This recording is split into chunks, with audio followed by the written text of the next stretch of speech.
আসসালামু আলাইকুম। Welcome to my MS blog. আজকে আমি আপনাদের জেদ্দা পার্ক ঘুরে ঘুরে দেখাবো। জেদ্দা পার্ক রাত্রে খুবই সুন্দর লাগে। বিভিন্ন ধরনের লাইট জ্বালানো থাকে, যার কারণে জেদ্দা পার্ক দেখতে অসম্ভব সুন্দর। জেদ্দা পার্কে এই সময়টা মানুষ ঘোরাঘুরি করে, বাচ্চারা খেলাধুলা করে এবং বিশ্রাম নেয়। জেদ্দা পার্কে এটা হচ্ছে বাহিরের অংশ, ভেতরে হচ্ছে জেদ্দা মল আছে, যেটা আরো সুন্দর, অনেক বড়।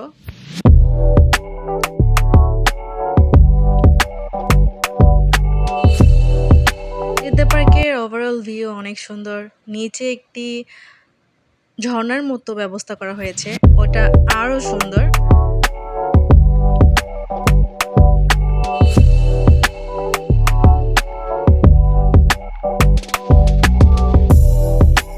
জেদ্দা পার্কের সাইড দিয়ে অনেকগুলো রেস্টুরেন্ট আছে, যা দেখতে অনেক সুন্দর। এখন চলে যাব জেদ্দা পার্কের শপিং মলে। এটি অনেক সুন্দর আর অনেক বড়, আর এখানে সবকিছু পাওয়া যায়, ড্রেস, শুজ, কসমেটিক্স, জুয়েলারি, সবকিছু। এটি অনেক বড় আর অনেক সুন্দর। এই মলের 3 তলায় আছে ফুড জোন, আর বাচ্চাদের খেলার জন্য অনেক জায়গা, অনেক সুন্দর সুন্দর জায়গা, যেখানে বাচ্চারা ভালোভাবে খেলাধুলা করতে পারে। রাইডস আছে।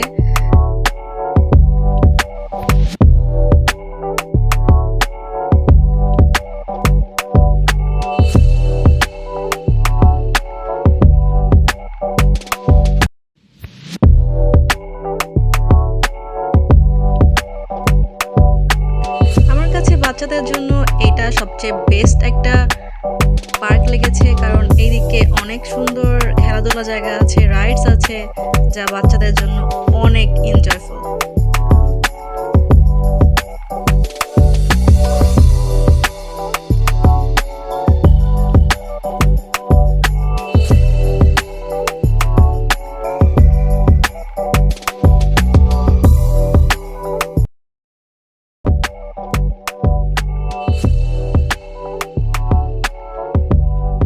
আমি অনেক দ্রুত সবকিছু দেখানোর চেষ্টা করছি। আমরা এখন চলে যাব উপরের ফ্লোরে, জেদ্দা জাদুঘরে।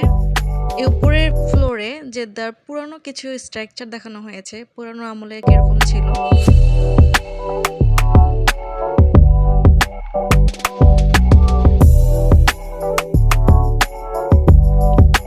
এখানে আগে জেদ্দা কেমন ছিল দেখতে, কাবা শরীফের স্ট্রাকচার সব দেখানো হয়েছে।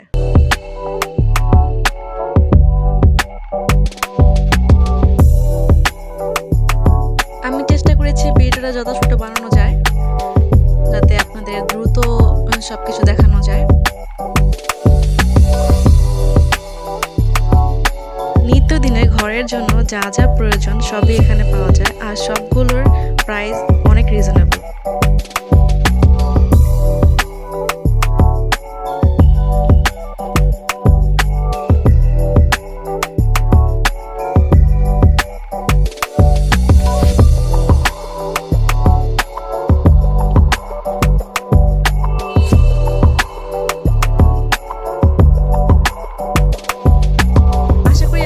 ভিডিওটা ভালো লাগবে, আমি শেষে কিছু জুয়েলারি ক্লিপস দিয়ে দিব। আজকের ভিডিওটা এই পর্যন্তই। আশা করি ভালো থাকবেন। আল্লাহ হাফেজ।